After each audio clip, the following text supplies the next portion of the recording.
Okay, now a couple of quick notes as we get rolling. First of all, rising time varies based on the weather conditions outside and the weather inside your house.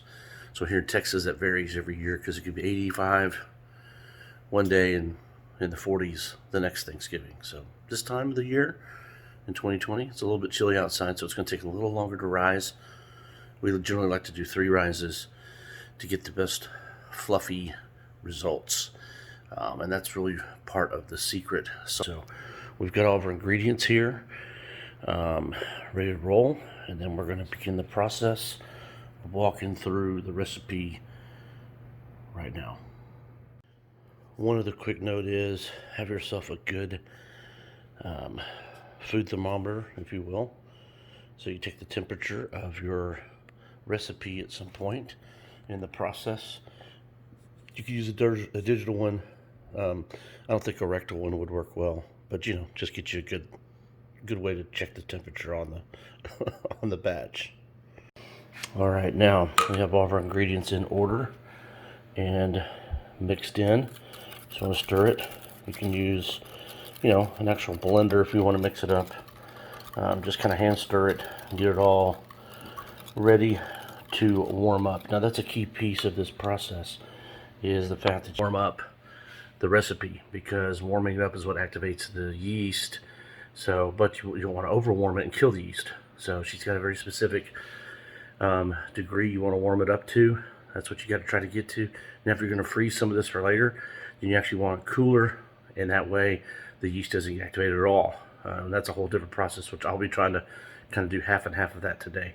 But anyway, so we're going to warm this up to, she recommends somewhere between 110 and 120 degrees, and then we'll be ready to start mixing in our flour, and that's when it gets real fun. All right, you can see we're pretty good. About 115. That was about 3.5 to 4 minutes in our microwave. Now, if you overdo it, just pull it out and put some ice cubes in it. Don't overthink this, but you definitely don't want to overdo it. All right, now we have our mix ready, and we are ready to add our yeast. Now, in this case, we're going to use some rapid rise, fast-acting yeast. So we're going to basically pour this into our mixing bowl over here. We're going to add our yeast. We're going to mix it up for about 2 minutes before we start having real fun, and that's adding the flour. All right, now as you are mixing it in, you're going to start mixing in the flour, and as you do that, you're just going to be mixing it in until you begin to see it start pulling away from inside the bowl. So she calls for, overall about 8 cups of flour, but it might be a little bit more depending on the liquidity of the mix. So this is where it becomes a little bit of an art.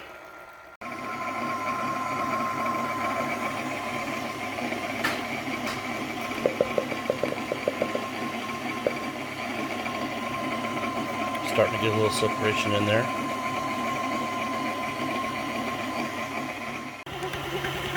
All right, now that's about what it should start looking like right there.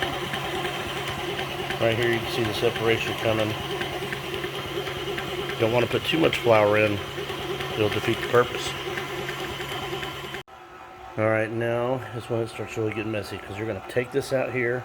You're going to need a floured surface, which we cleaned our countertop here, and I'll just flour that with some wax paper, and then you begin to knead it, and it should still be really sticky. Flour on your hands, you begin to knead it and work it, beat it out for about a good 5 or 10 minutes, and you'll be ready for your first rise. This is what's fun.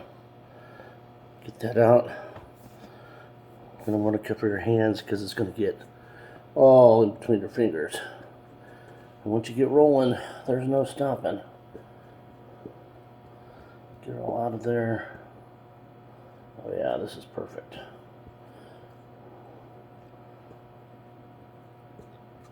Okay.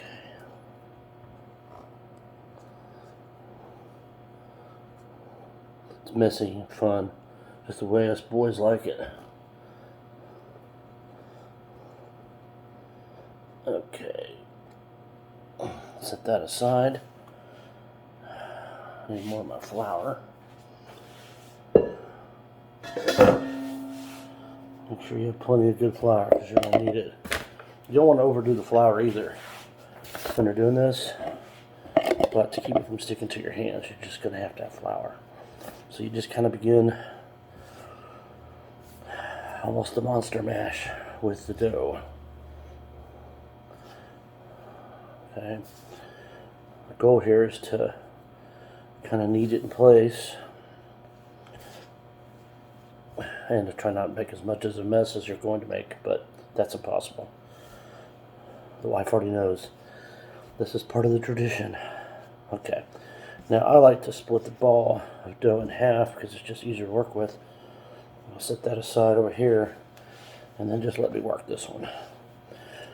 So you'll work it, get your flour around.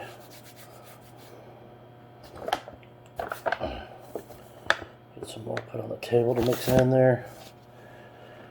Okay. You just want to mix it up pretty good. You don't want to beat it too hard. You don't want to beat it senseless, but you do want to activate the yeast. So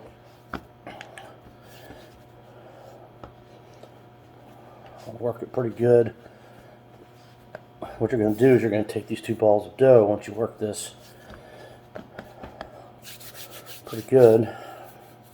Then you're going to take a couple bowls, put just a teaspoon or two of vegetable oil in the bottom of the bowl, and then after you've kneaded this for 5 minutes or so, it's still a little bit sticky.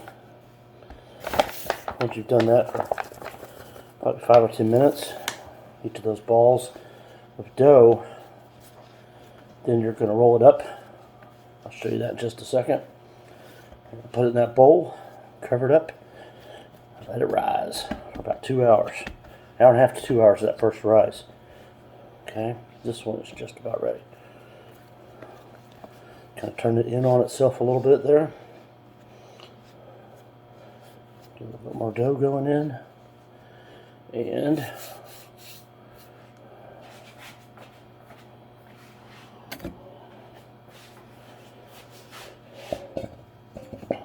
I'll put it in here.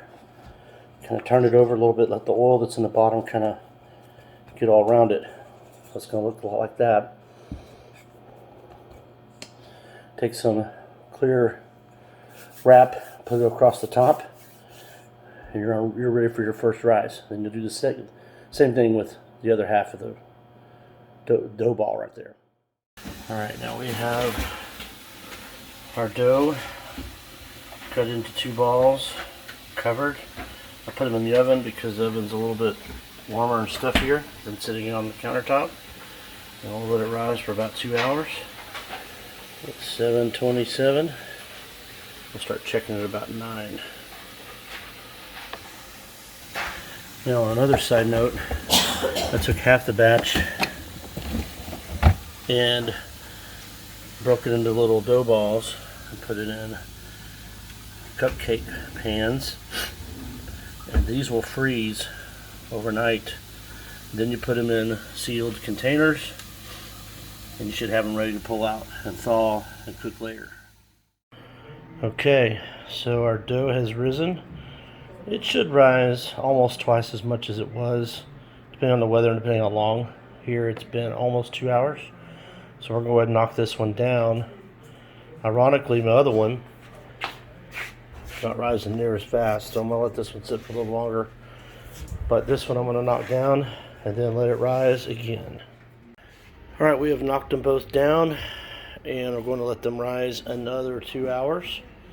And then if they look good at that point, we'll cut them into rolls, let them rise again, and then begin the process of cooking. Overall, it should take anywhere from 6 to 8 hours, depending on how many rises you let it have. The more you let it rise, the fluffier they'll be. Okay, I recruited some help. My son's rolling it out good. So we have let it rise for about 4 total hours. Now we're going to roll the dough. We took the dough and tore it in half. And now we're going to roll these out till they're about 1/4 of an inch thin. Then we're going to put them on an oil pan or a pan that's been greased. And we're going to let them rise until we're ready to cook them. So probably at least a couple more hours. All right, we have our rolls ready. Got them covered, a little bit of wrap, and they will sit for a couple hours. And we'll get ready to have lunch, and we'll cook them up for about 15 minutes. And here is the final product.